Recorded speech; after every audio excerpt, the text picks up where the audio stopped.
We have been pushing for quite a while in NATO for a stronger collective role in Greenland together with a number of allies, and we are eager to work with the US on advancing this agenda, and we are prepared to go further. Therefore, our aim was to find a common understanding on all these points and to launch, if possible, further in-depth work to deliver on them. A true narrative that we have, Chinese warships all around the place. According to our intelligence, we haven't had a Chinese warship in Greenland for a decade or so.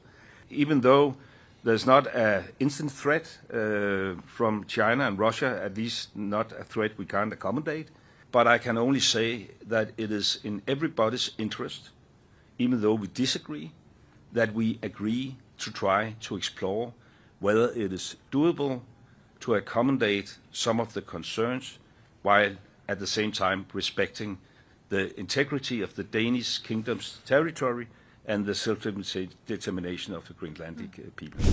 Minister Vivian Motzfeldt and I met with Vice President Vance and Secretary Rubio today. We came here following a number of, remarkable public comments on Greenland and Arctic security.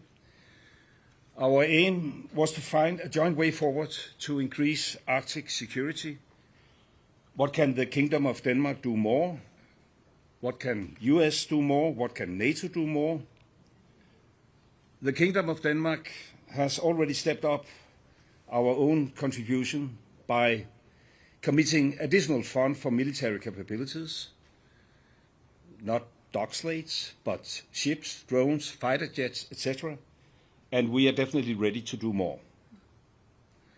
The US has already a wide military access to Greenland.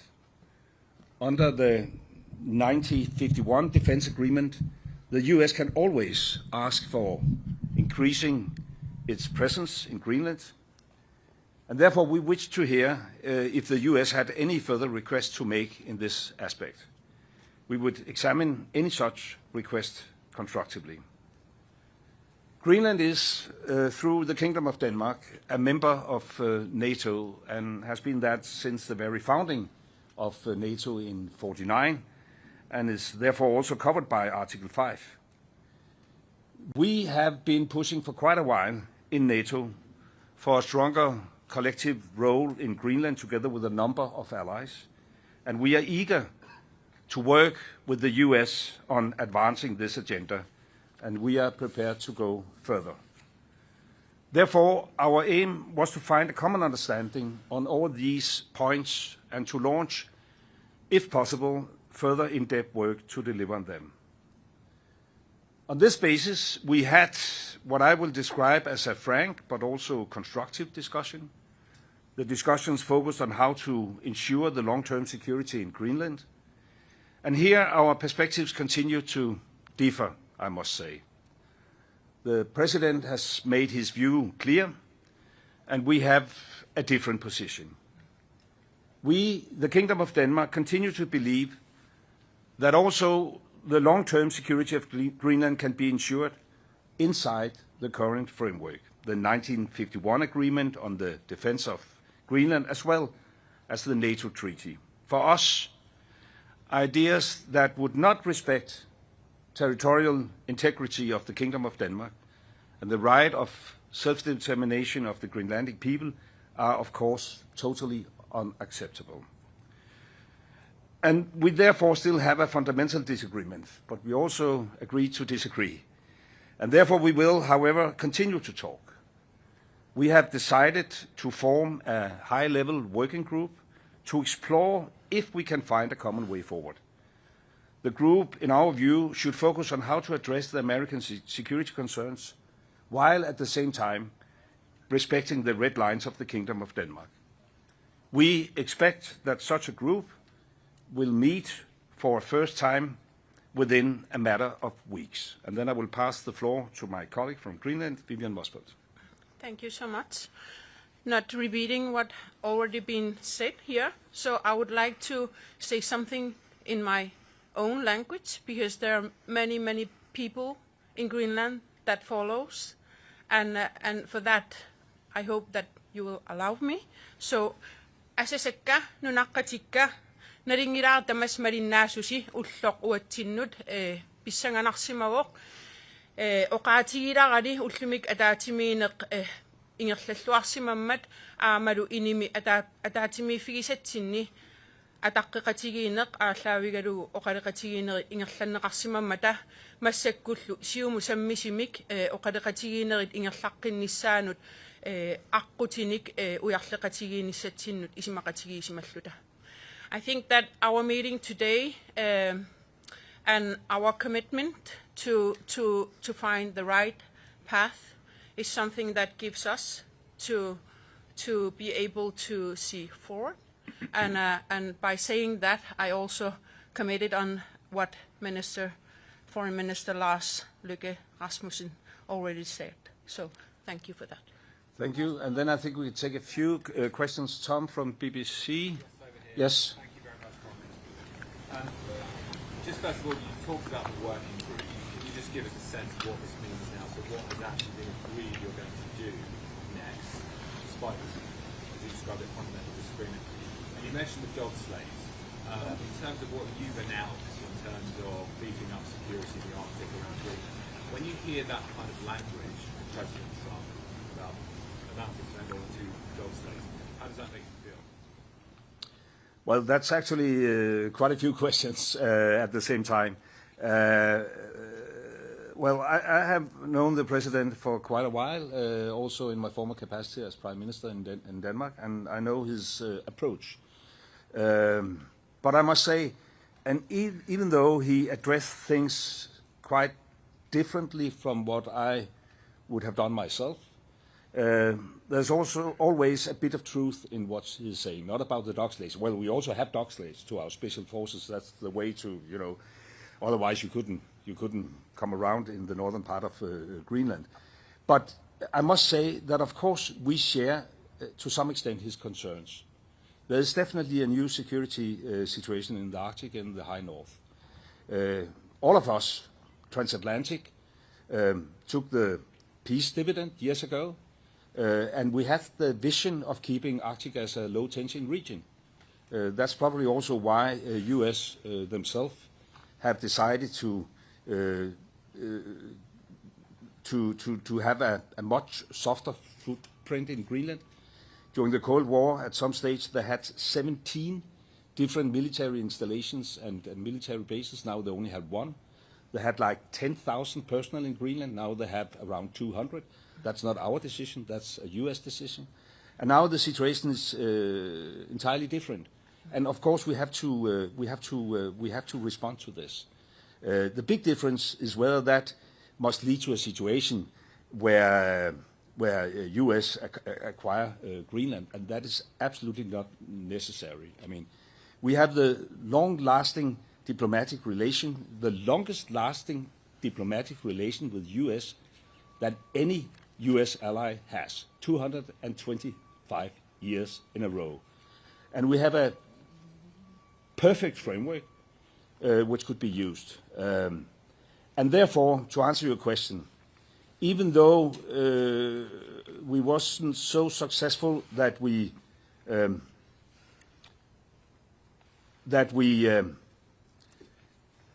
reached, a conclusion where our American colleagues said, "Oh, sorry, it was totally misunderstanding. We gave up on our ambitions." There's clearly a disagreement. We agreed that it makes sense to try to sit down on a high level to explore whether there is possibilities to accommodate the concerns of the President while we at the same time respect the red lines of the Kingdom of Denmark. So this is the work we will start. Whether that is doable, I don't know. I hope, and I would like to express that it could take, down the temperature. We have now had like 13 months with this ongoing discussions in social media, and this is actually the very first time where we could sit down at a top political level to discuss it. And it was a great opportunity also for Vivian and I to go up against the narrative because it is not a true narrative that we have, Chinese warships all around the place. According to our intelligence, we haven't had a Chinese warship in Greenland for a decade or so. So, from that perspective, it was a very constructive meeting. As I said, frank discussion among equal partners, and now at least we have to give it a try. Do you want to add anything? No, I think it's very important to say it again that how important it is from our side to strengthen our cooperation with the United States, but that doesn't mean that we want to be owned by the United States, but as allies, how we can strengthen our cooperation, it's all our interest. Yes, Kim. Yeah, thank you very much. Of course, I would like to ask this question in Danish, but let me do it in English here because of our colleagues here.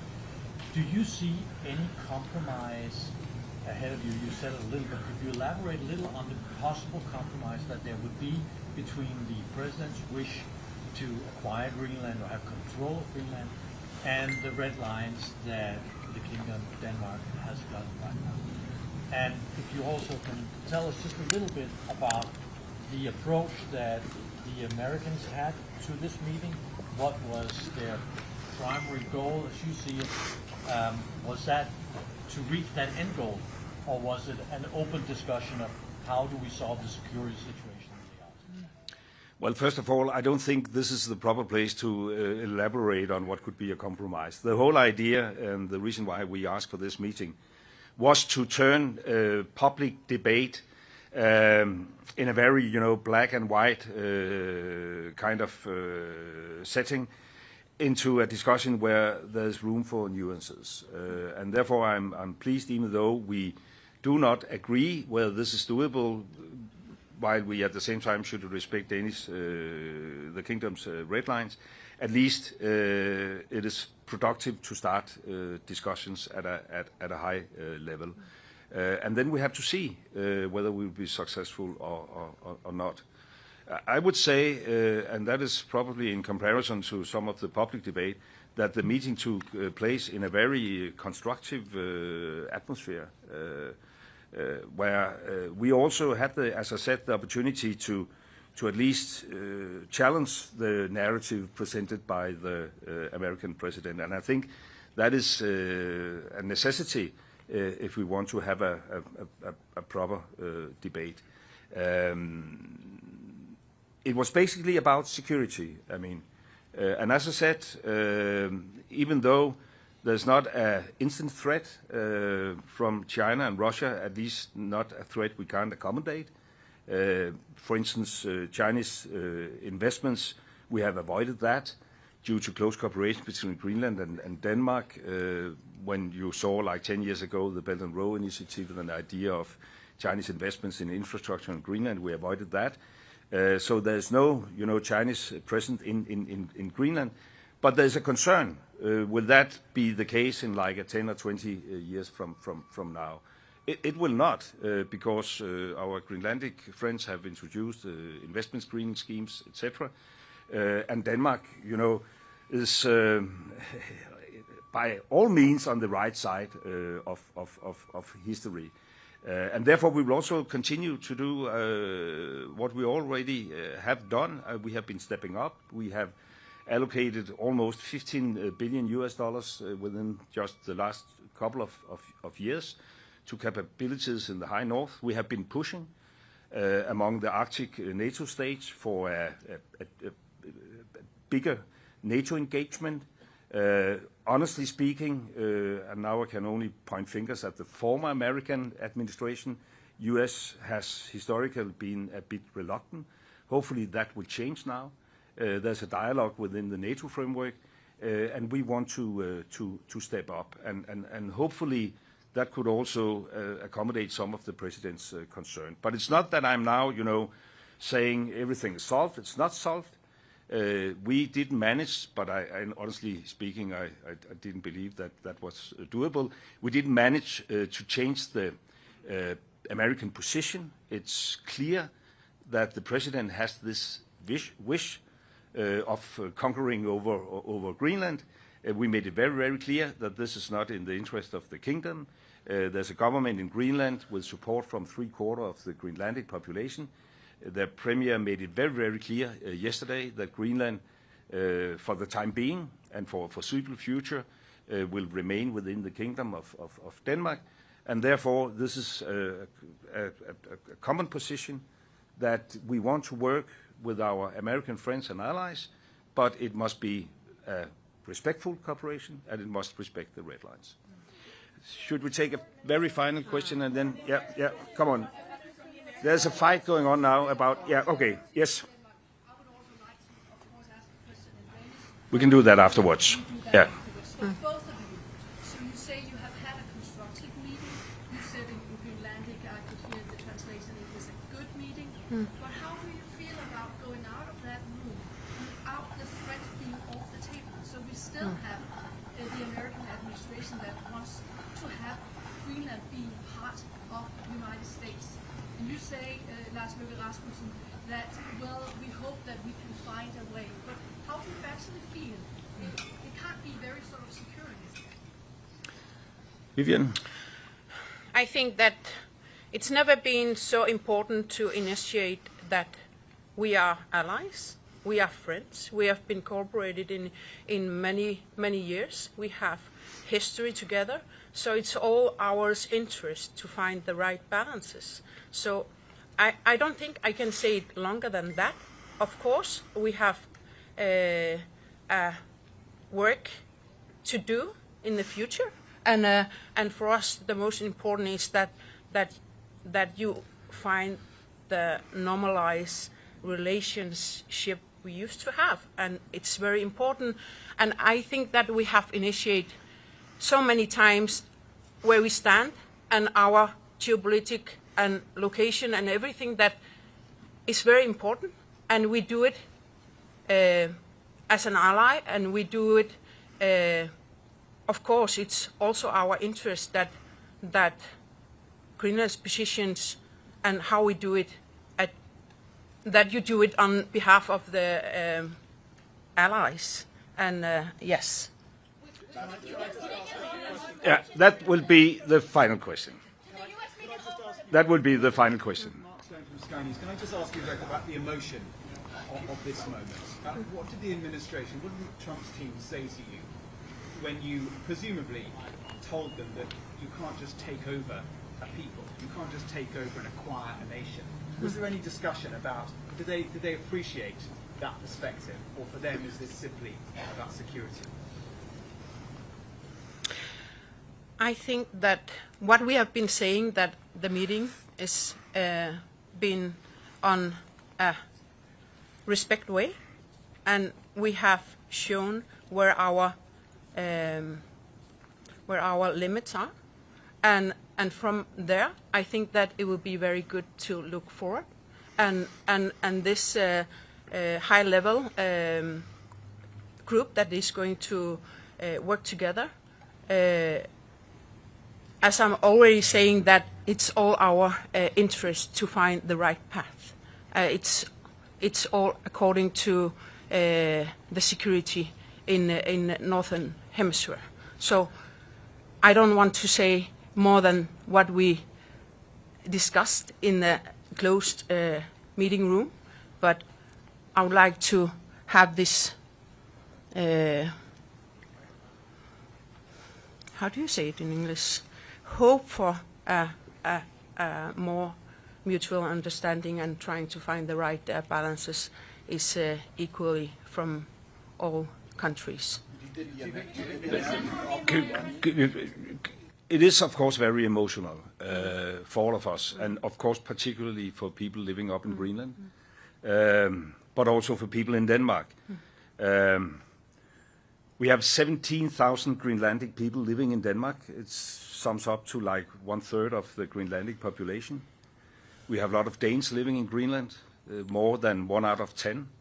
which just emphasize that Denmark and Greenland are, integrated, and it has been that for centuries. And we look at ourselves as U.S. closest allies. I've had this discussion with the president previously. In Afghanistan we had exactly as many casualties as U.S. And I know very well that, the future is not necessarily about the past, but I think it is important also to have the past in mind. And we are eager to fulfill our promises. And even though our view on the situation right now around Greenland differs from public statements in the U.S., we share the concerns in a long-time perspective. And we want to work closely with the U.S., but it must, of course, be a respectful kind of cooperation. And we both took the opportunity, of course, also to express that it is not easy to think innovative about solutions when you wake up every morning to different threats. Whether that will have an impact, I can't say for sure, but I can only say that it is in everybody's interest, even though we disagree, that we agree to try to explore whether it is doable to accommodate some of the concerns while at the same time respecting the integrity of the Danish kingdom's territory and the self-determination of the Greenlandic people. Thank you.